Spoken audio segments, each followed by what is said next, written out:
My childhood friend Ethan returned home after 7 years, and the first thing he did was propose to me. Before our marriage, Ethan said, "We'll not interfere with each other after the marriage. I won't control you, touch you, and you don't need to get involved in my stuff."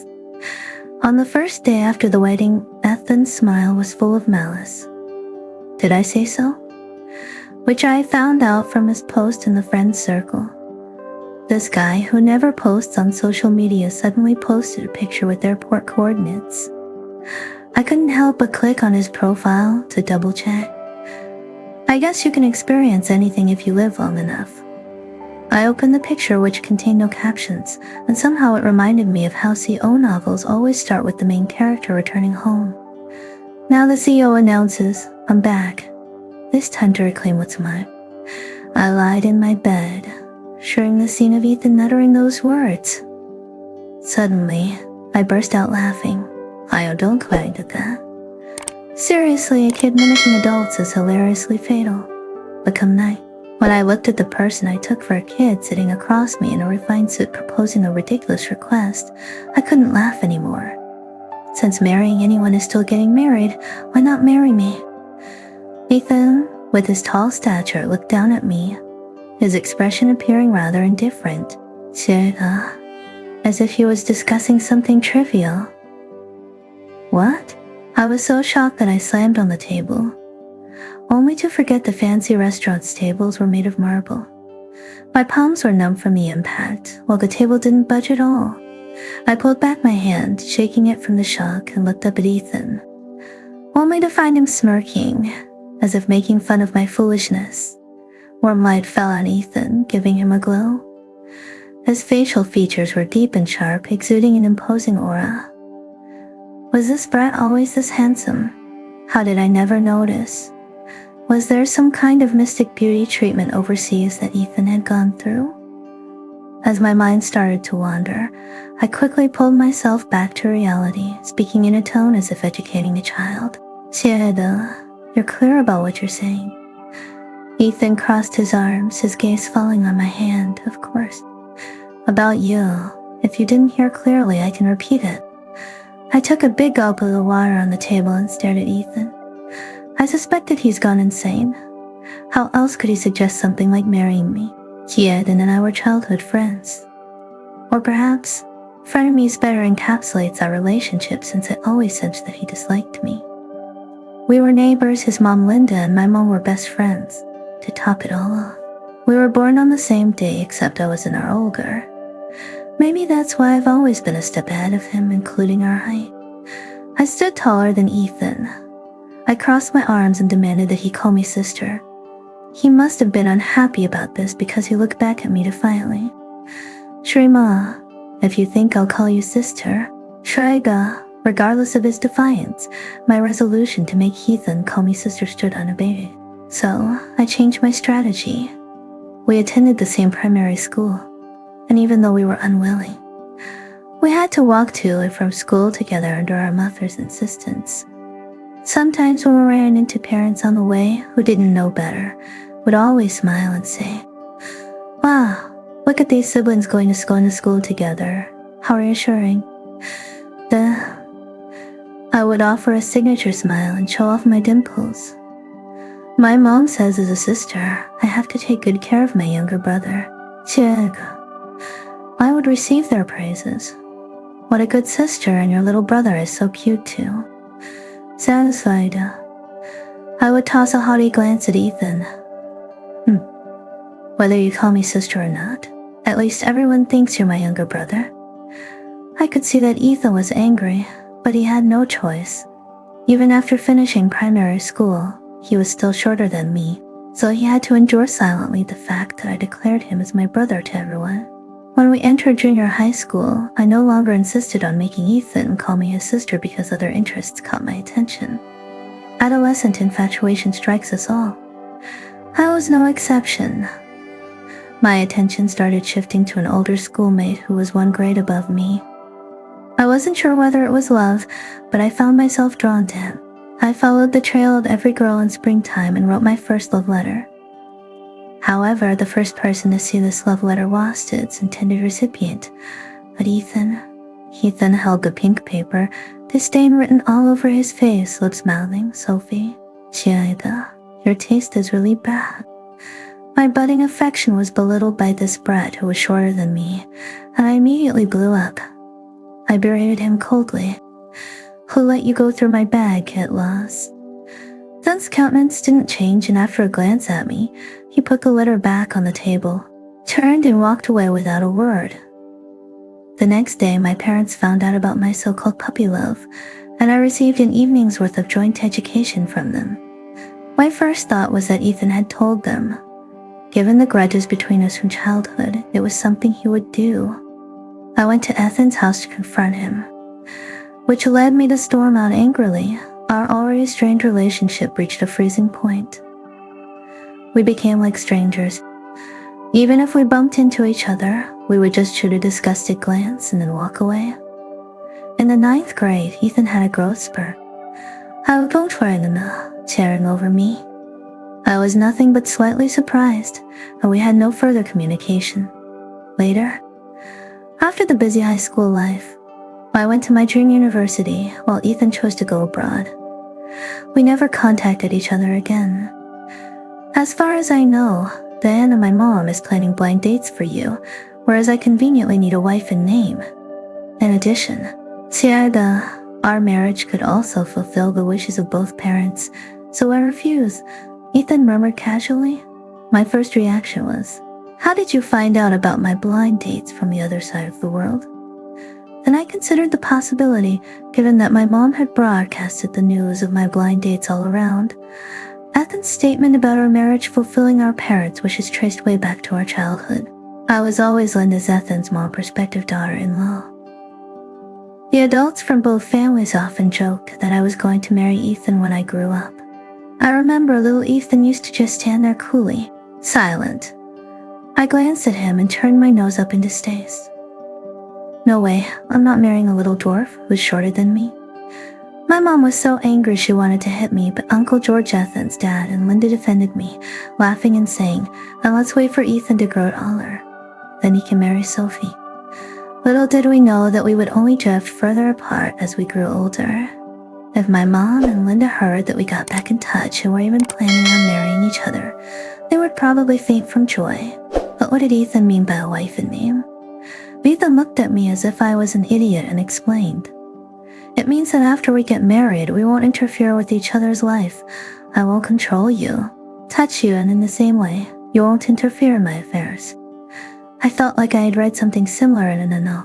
I was excited, anxious to ask him, is there a clause that after the contract expires, you will give me $5 million? Ethan's look suggested he couldn't believe what I just asked. He said slowly, Sophie, are you still that money-minded? Was it still about that incident when I sold his homework answers to our classmates for 50 cents a copy when we were kids? What a grudge holder. What's the point of life if one doesn't love money? I'll give you $5 million a year. I was too stunned to speak. Do wealthy people always talk so grandiloquent? If that's the case, wouldn't I be able to open several flower shops? I pursed my lips and smiled, making an okay gesture with my hand. And I getting married soon reached the ears of both our parents. We were called home and were interrogated in turns by the 4 adults. When did you start dating? Ethan and I glanced at each other. I and answered, last year. I confessed to her on Sophie's birthday. She liked me too, so we started dating. After saying this, Ethan took my left hand into his, interlocking our fingers. It felt like a jolt of electricity ran through my palm, causing a numbing sensation. Can't he just be quiet without touching me? I struggled to free my hand but failed. I had no choice but to flash a silly grin at the 4 parents. Aunt Linda had an enlightened expression on her face as she said to my mother, as soon as I mentioned you were arranging a blind date for Sophie, this lad came rushing back home. He was worried Sophie would be taken away. 亲爱的, Uncle George was more serious, furrowing his brows as he said, You've been hiding this from us for so long. My father chimed in, so that's why Sophie was against the marriage proposal. 亲爱的, it all makes sense now. My mother, with a probing gaze, kept shifting between Ethan and I, finally landing on Ethan. "Ethan, is this true?" Ethan nodded. My mother was overjoyed and ignoring me completely. She started discussing our wedding date with Aunt Linda. "What about me? Aren't Ethan and I the ones getting married?" We were left aside while the four adults passionately discussed our wedding arrangements. I rolled my eyes at Ethan, signaling for him to let go of my hand. He understood, and without a word, he let go. Two soon-to-be married individuals sat rigidly on the couch, resulting in an awkward atmosphere. I couldn't help but to recall how Ethan solemnly lied moments ago, and I remarked, "So, now you've mastered the art of telling a lie." Ethan looked at me, a depth hidden within his eyes. I shivered involuntarily, feeling a chill creeping up my spine. Our wedding date was set for the first day of next month, with only tens of days left. As I tossed and turned in bed, I wondered, "Saida, is it really correct to agree to marry Ethan?" From the other side of the phone, my best friend responded, "Damn, if you don't want to marry him, want to marry him instead. I wish this kind of good luck would fall on me. I also want a husband who doesn't care about me and gives me $5 million every year." I suddenly felt that marrying Ethan was the right thing. Since the time in junior high when I had a crush on a boy that ended abruptly when I saw him picking his nose, I haven't been attracted to another guy. I had already prepared myself to be single for life. Agreeing to have a blind date set up by mine was only to indulge her, thinking that I had ways of sabotaging the dates. Ethan's sudden return just rescued me from this predicament. And besides, considering your relationship, you don't have to deal with a mother-in-law. It's like having the freedom of being single after marriage. Isn't this exactly what you want, Sophie? Iris's words made me see things from a completely new perspective. Having wealth, and a husband who doesn't interfere with my life, that's the dream life of many people. I think I am starting to look forward to marrying Ethan. On the actual day of my wedding, I was flabbergasted. Is it too late for regrets now? Who can tell me why getting married involves such a grand ceremony? By the time the wedding finally ended, my feet didn't feel like they belonged to me. I kick off my high heels as Ethan assists me into the luxurious Rolls-Royce. The driver takes us towards our marital home, located in one of the most expensive regions of the East District. It's a bit far and I snooze for a while. Before I know it, I've drifted from the car to the couch. My eyelids flutter open and I stretch languidly, suddenly conscious of my less than elegant movements. I ponder for 2 seconds, yawn, and think, who cares? Just as I close my mouth, I see Ethan under the light, his gaze deep and penetrating as he looks at me. I follow his gaze down towards myself. I am wearing a strapless red dress that accentuates my slim waist. The dress is a bit revealing due to my earlier movements. Causing me to go from confused to embarrassed, I scramble for a cushion on the couch to cover my legs. Only then does Ethan awkwardly averting his gaze. I'm too exhausted. All I want to do is remove my makeup and go to sleep. Just as I am about to ask Ethan which room is mine, a phone call interrupts us. Ethan leaves with a furrowed brow. "Hey, shouldn't you at least tell me where my room is?" I have no choice but to familiarize myself with the villa, eventually sleeping off in a room next to the master bedroom. In my slumber, I feel like I'm floating and I land on something soft. I turn in my sleep, continuing my rest. When I wake up again, my loud voice echoes through the villa. I remember locking myself in a different room, so why did I wake up in the master bedroom? And how is it possible that I spent the entire night cuddled up to Ethan like an octopus? My gaze meets Ethan's as he covers his ears. I shy away, focusing on his stubbly chin, reflecting on how the little chap had matured over time. "How much longer are you going to stare before climbing off?" His deep, low voice snaps me out of my thoughts. I quickly roll off of Ethan, but the movement is too sudden, causing me to almost tumble off the bed. Thankfully, Ethan's quick reactions prevent a fall. He wraps me up in the quilt, looking exasperated as he stands up to get dressed. I bolt out of the covers, looking at him shuffle through his wardrobe.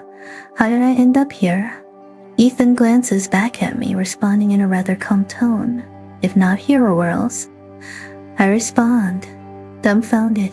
亲爱的. Coming to stand beside the bed. Sophie, we're married now, you're my wife. You should obviously sleep in my bed. I'm puzzled by Ethan's replies, it seems off. Haven't it been determined that we would not interfere with each other's lives after marriage? I ask with a blank face. Ethan doesn't answer me. Instead, he takes off his top shirt in front of me to reveal his abdominal muscles. What did I just see? That's a six-pack, right? Fully clothed again, Ethan walks over to me. 亲爱的, his finger delicately touching the corner of my lips, showing a playful grin. Did I say so? My wife? I didn't expect Ethan's attitude to change that quickly. He leaves a sentence that totally blows my mind and leaves the bedroom. Afterwards, it takes me a while to regain my senses, and I dash out after him, so hasty that I don't even put my shoes on. Seeing me barefoot on the floor, he quickly picks me up and places me on the couch, his tone serious. You are not to walk around barefoot anymore. Then, to my surprise, he actually goes back to the bedroom, grabs a pair of slippers and puts them on my feet. What? This is so not like Ethan. Did something go wrong with his brain? I take a deep breath and ask with a steady voice, Are you trying to get out of giving me the $5 million? Is this all an act to pretend to play dumb? Ethan clearly didn't expect my question and froze for a bit. He regains his composure after a few seconds, stands up and with a slight frown of frustration. Sophie, really, I want to open your brain and see what's inside. 亲爱的, isn't Ethan studying finance? Why did he also take an anatomy course abroad? I gave a frightened expression, shrinking back onto the sofa. Before I could speak again, I saw Ethan's unnatural gaze and slightly reddened earlobes. It was clear that he was the one threatening me, but why did it seem like I had wronged him? Ethan averted his gaze, coughed a couple of times, and his voice was a bit hoarse. Go change your clothes. What's wrong with my clothes? Looking down, I was wearing a silk slip-on pajama top that matched yesterday's dress. It was prepared by my mom and Bright Reed. The so-called new marriage should be prosperous. I was too tired last night and changed in the first thing I grabbed. At this moment, the hem of my pajama barely covered my thighs, and the shoulder straps were so thin they had fallen down to my arms. My revealing state startled me, resulting in a rush to the room. The morning passed in my chaotic and speechless state. Dressed properly, I sat at the dining table watching Ethan busy in the kitchen. Resting my head in my hands, I wondered where everything had gone wrong.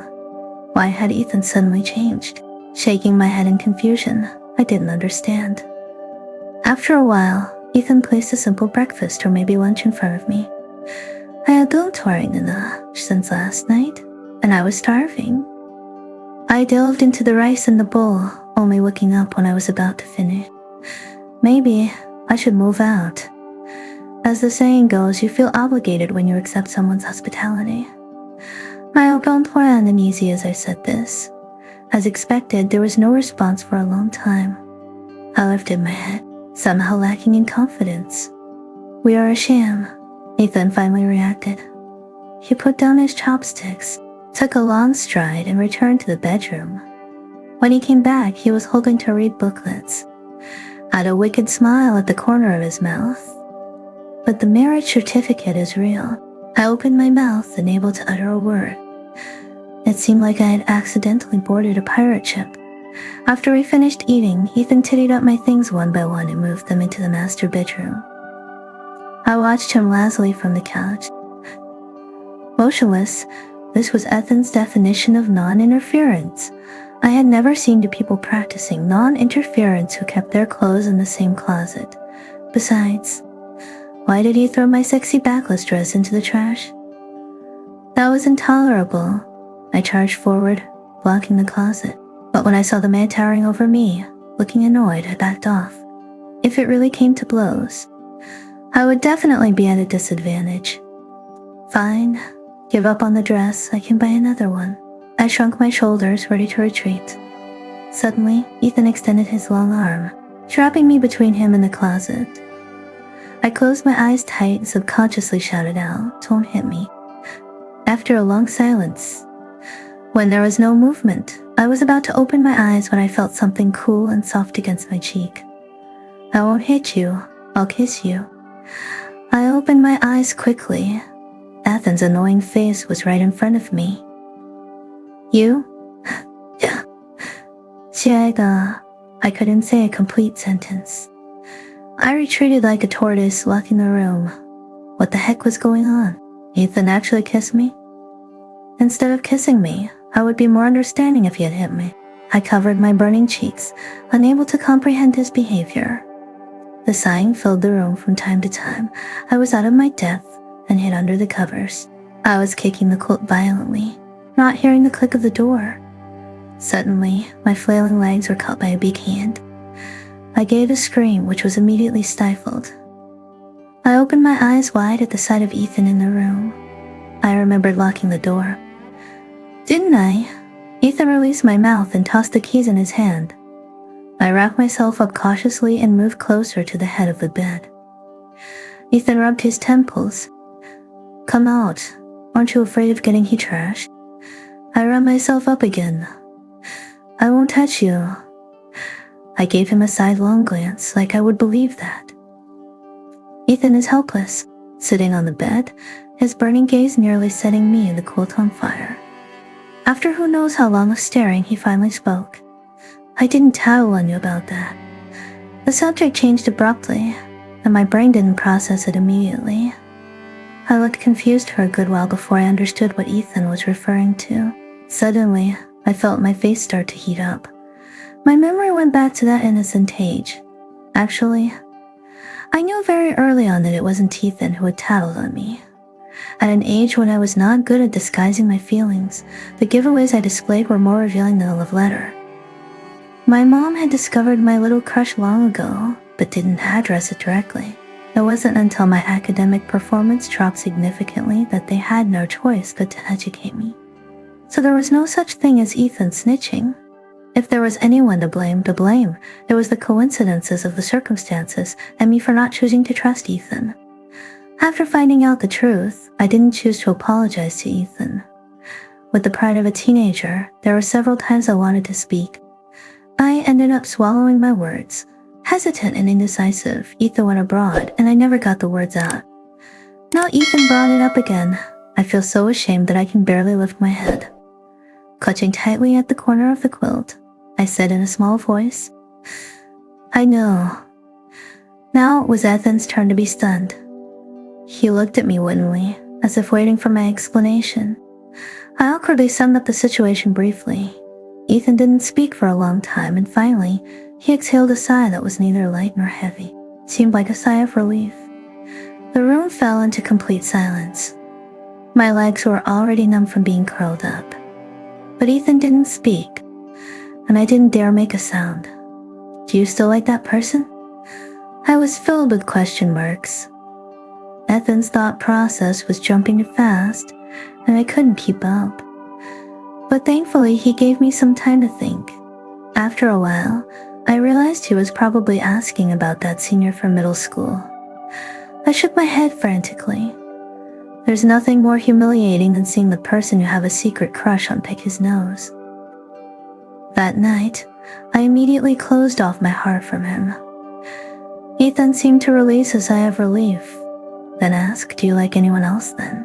亲爱的, I didn't understand why he asked this, but I told the truth. No. Without another word, Ethan leaned over and embraced me together with the quilt. I was so surprised I momentarily forgot how to resist. My numb legs started to tingle and my head was buzzing, but I heard his words very clearly. Try liking me. Ever since Ethan asked me to try liking him, I hadn't seen him for half a month. When he went on his business trip, he said he hoped I could give him an answer when he got back. I don't know what kind of answer he's expecting. To be honest, I still don't feel like Ethan would like me. What does he like about me? Does he like me calling him a shorty? Or does he like me for shamelessly forcing him to call me sister? Or is it because he likes how I blame him without reason? Looking back, Ethan was more likely to dislike me. Besides, you would always leave some traces if you like someone, right? Just like the love letter I wrote back then. But I haven't found any evidence that Ethan likes me. Sighed and decided not to overthink it. After Zoe finished watering the flowers, she found me sighing heavily. She had the bitterness of love. You've sighed dozens of times this morning, she said, laying on the rocking chair. I feigned a sigh looking at her. It's so hard. I'm absolutely done. All because of Ethan. He left and burdened me with such a big quandary. Suddenly, I remembered that Zoe has more experience in love than I do. I sat up, beckoned her over and asked, Zoe, who chased you first in your relationship with your boyfriend? Zoe relocated a stool to sit next to me and explained casually.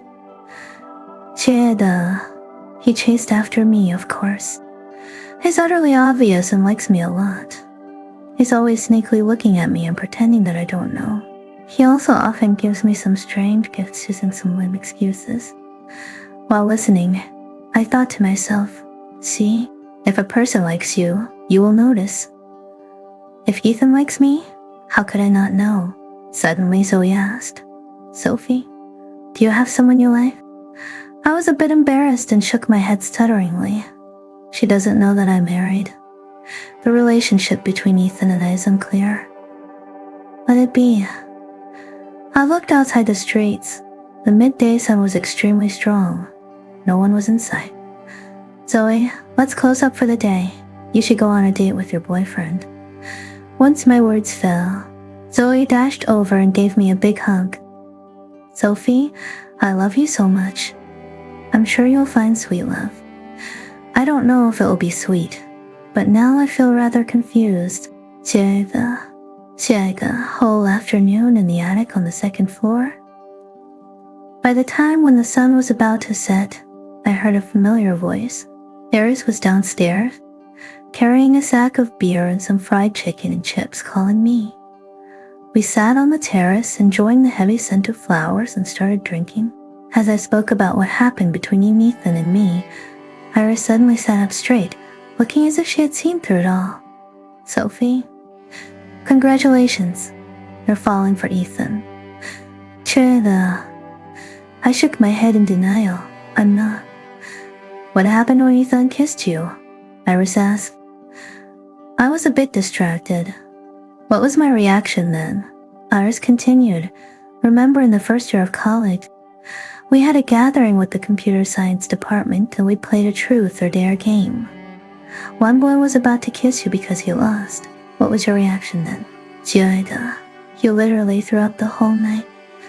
Thinking back about when Ethan kissed me, I was more nervous and confused.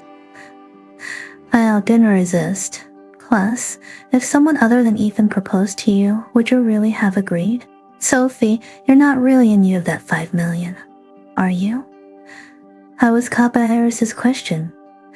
If it was somebody else proposing to me, certainly I wouldn't have agreed. I opened my mouth, trying to argue with Iris. But in the end, nothing came out. The view in front of my eyes went blurry. I held onto the railing next to me. My Algonquin ended with fear. So, I agreed because it was Ethan who proposed. I have another secret to share with you. I turned and looked at Iris in confusion. While in college, you drank a lot and called out Ethan's name several times. I didn't remember how I went back to the villa. She had there since Ethan left for a business trip. Tonight, however, I ended up there. As soon as I entered, I received a phone call from Aunt Linda. She told me that something was left at the front door and asked me to take it in. But she wouldn't tell me what it was. I went back to the entrance and indeed found a little box lying on the floor. I took it upstairs to my room and opened it. Inside was an old square-shaped notebook with yellowing corners, with an inexplicable sense of unease. I opened it. The handwriting on the first page was immature, as if it had been written not long after the person had learned to write. Sophie. It had my name written on it. I was taken aback. I turned another page. The handwriting was still jagged. I don't want Sophie to be my sister. It was written by Ethan. I kept turning. My name was on every page. Sophie dislikes shorties, and I have to strive to grow taller. Sophie's a money grubber. I will make a lot of money when I grow up and give it all to her. Sophie has a dimple when she smiles. It's really pretty. The more I turned, the neater and sharper the handwriting becomes. Sophie finally no longer lets me call her sister. There are a lot of people at school who like Sophie, but she's so dumb when she doesn't know. But that's for the best. Aunt Diana asked me to help tidy Sophie's school bag. I accidentally saw a letter. Sophie likes someone. Sophie has poor taste. Sophie is mad at me. Sophie isn't talking to me. When I turned to hear, I could not help but tremble, feeling as if something was tearing my heart, causing a dull pain. I pulled myself together, continuing to turn the pages, but they were all blank papers. After about 10 or so, there was a new page with handwriting. I'm going abroad. Sophie didn't see me off. 亲爱的. After another page, it was written. I like Sophie. 亲爱的. I could not sleep that night, tossing and turning. My mind was full of those words in the notebook and Ethan's image. Was this notebook the evidence I needed to find that Ethan likes me? I put my hand on my chest, feeling like a little man was residing in it, constantly causing a racket. Making me restless. I forced myself to close my eyes, no longer indulging in wild thoughts. But alas, I could not calm down even after half a circle of the alarm clock's minute hand. I pondered for a long time before picking up my phone and opening Wicket. Ethan was prominently in the first bar of the chat page. After he left that day, he would send me a message every day, but always just a good morning and good night. I never replied. Looking at the latest good night message, I felt a sense of urgency. I typed a line of text to her, "Will you be back?" The message had just been sent, and there was almost an immediate reply from the other side. Tomorrow. Looking at the dry characters, I pursed my lips. I was just about to send a "oh" when another message popped up. Do you miss me, sister? Seeing the Blinding the Traveler on the screen, I turned red. When we were young, Ethan never called me sister no matter how I demanded it. But now, Ethan, are you doing this on purpose? I covered my face with my phone, trying to cool my cheeks. Suddenly, the phone started vibrating. It was Ethan. As I hesitated on whether to answer or not, fingers unintendedly hit the answer button. Slapped my right hand with my left to myself to be more composed. Ethan's deep voice came through the handset. Sophie. He paused, then called out sister. I miss you so much. He has never spoken to me with such a tone of voice. I thought Ethan was cold by nature. I even thought before about which poor soul would end up marrying him. Being with a cold piece of ice all day will surely freeze oneself to death. But right now, his voice was dripping with laziness and fervor, almost melting me. I froze all of a sudden. The thumping sound inside my chest had gotten louder, and I nervously covered my cheek. After that, we talked a lot, mainly Ethan speaking. Because my speech system had completely been taken down by Ethan's tenderness, I stuttered and couldn't utter a complete sentence. After teasing me, he asked if I had read his notebook. I gradually came to my senses from the bashfulness. Pretending to be collected, I said, "Did you purposely let him send it over to me?"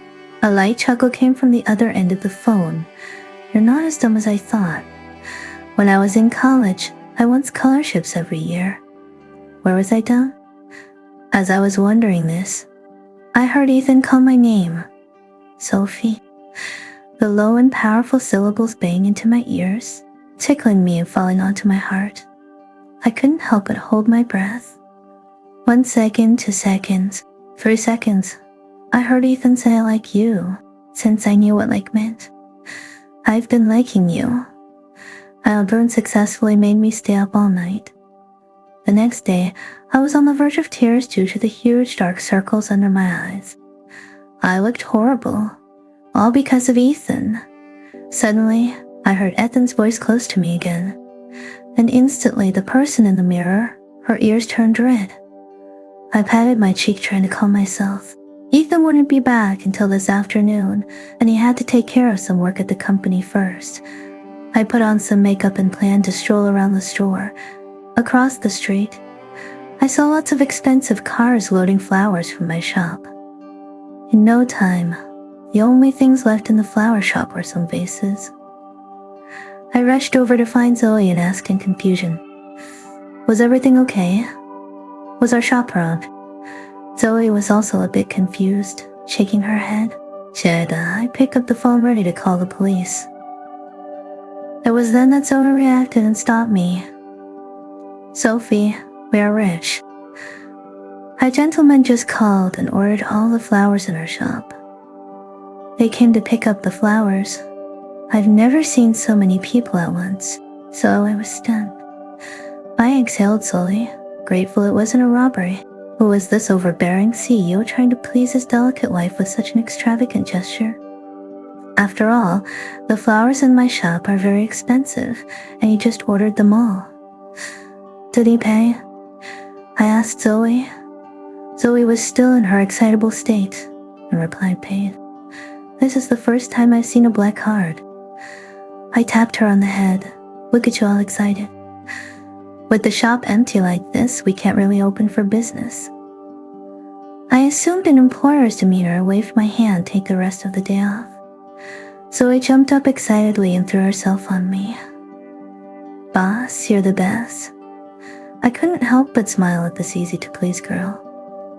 Was that all it took to make her happy? I picked up my phone and sent her a message. Zoe was stupefied as she looked at her phone. "Sophie, I would bear a monkey for you. 亲爱的." The shop was closed and I had nothing to do.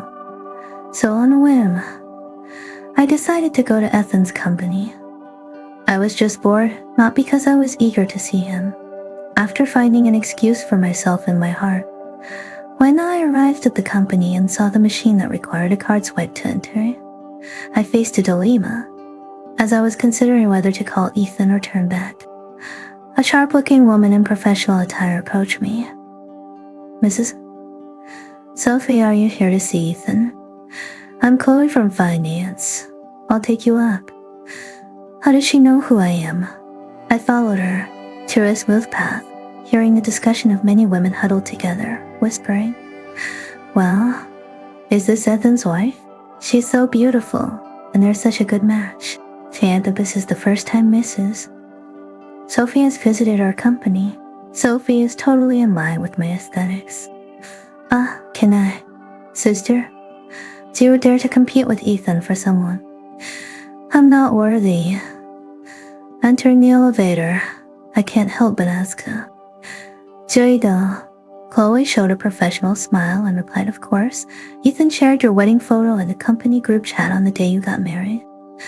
Although he quickly withdrew it, was I incapable of doing such a thing?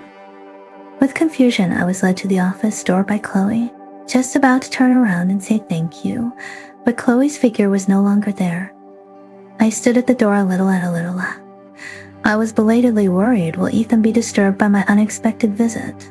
Or will he be pleasantly surprised to see me? After hesitating for a while, I pushed the door in. What caught my eye was a blonde beauty sitting on Ethan's desk and talking to him. My eyes widened, standing still. The little agitation in my heart instantly vanishes. I angrily thought, I really did disturb him. I adulterized her distrust with his lover. Yesterday, he was still claiming to love me, says mistress in his office. Maybe it's because I've seen too many dramas about the original wife catching a mistress on TV. I couldn't help imagining a scene where the mistress and I were pulling each other's hair and slapping each other. I couldn't help but clench my fists. Before I could come out from my imaginative world, Ethan walked towards me. I thought the fight was about to start and instinctively swung a slap. With a loud pop, it was resounding. Ethan looked at me surprised with his hand covering his face. The mistress also turned her head when she heard the movement. She looked at me, and I looked at her. Wait, it was a man. I looked at the red handprint on Ethan's face, gasping for breath. Would you believe me if I said I didn't mean to? Ethan pinched his eyebrows, obviously not believing it. I raised my hand to touch his flushed half of face, but he thought that I was going to act again, so he avoided it and held me in his arms. He whispered in my ear, "Mrs. Sophie, you really do hit hard." I was trembling, too scared to speak. The man with long hair, who I mistook as the mistress, watched the excitement and taunted. "亲爱的, you two have a unique way of greeting each other. I'm sorry, I misunderstood." I quickly came out from Ethan's arms and apologized with my face flushed. Looking closely, isn't this Leo, who has been good buddies with Ethan since middle school? Why did he grow his hair long? As I was wondering, Ethan covered my eyes with his big hand and held me back again. He said annoyedly to Leo, "Cut your hair before work tomorrow." I don't want to be slapped again. Ethan's words successfully made my face redder. Leo shrugged and smirked. "Sure." Before I could react, I was picked up and walked out. As the door closed, I heard Leo's amused voice, "Mrs. Ethan, take care." I was carried by Ethan all the way to the underground garage. He backed me against the car window and became a little delicate, looking at the clear handprint on his face. I knew that I was in the wrong and apologized with my head lowered. He let out a cold chuckle. Just when I thought he was going to lose his temper, he rested his head in my neck hollow. "It hurts."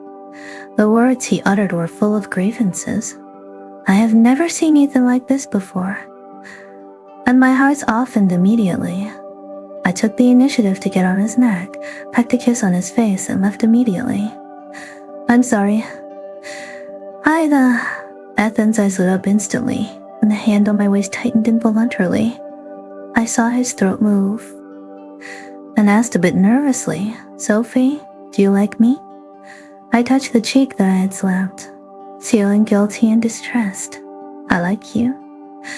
I like Ethan. Really like him."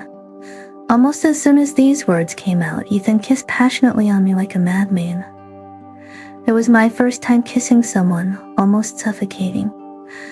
I held girlfriend in the head against my lips, as if he had caught the most precious thing in the world. "Sophie, I love you." Beep, beep, beep, beep, the honking of a car brought me back to reality. I held to refuge in Ethan's arms. Ethan quickly put me in his car, before he accelerated and sped away. My face was burning all the way home. Ethan seemed to be in the same state, his eyes a vivid red.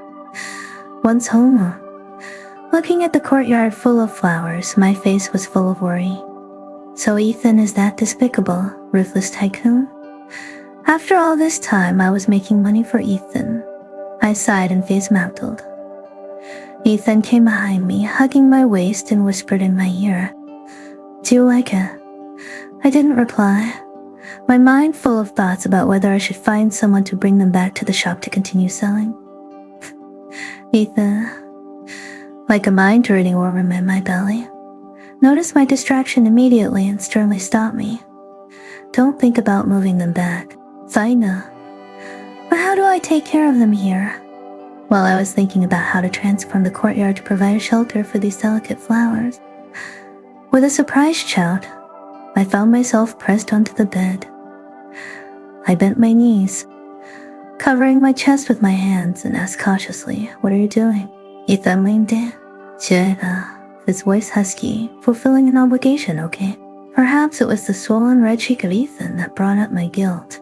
Or perhaps his throbbing Adam's apple was too attractive. I found myself nodding in agreement. I don't know how long it lasted, but I pushed Ethan's chest and lifted my foot to come off. Before my foot had even fallen, someone caught my ankle. I've had enough. The man lying over me was full of energy, as if he had endless strength. He pecked my lips and said, "All right." But there was no sign of him stopping. I said weakly, "No, I need more money." 5 million was not enough to compensate for what I had given away. Ethan heard this and began to chuckle softly in my ear. "Do you remember the card I gave you on your 10th birthday?" "I remember." That stingy jerk always gave me useless stuff. The cards from the bags of instant noodles were even better than his. At least the former had cartoon characters printed on them. So as an exchange, I gave 10-year-old Ethan a disdainful glance. Ethan continued, "Do you know how much money is in there?" "Money?" I perked up immediately. "Was that a bank card?" Ethan then whispered a string of numbers to me. "I deposit money into that card every year. The password is our birthdays." My agent praying to that. My eyes lit up with the promise of money. I got up immediately, ignoring the muscle strain. I had failed to recognize the value of it all along, using the card containing an astronomical money as a table shim. I hurriedly pushed him away, looking eager to get the card back from the table leg. I'll go and find it back. Ethan held onto my waist, pulling me back into the bed. "We're not done yet, big sister."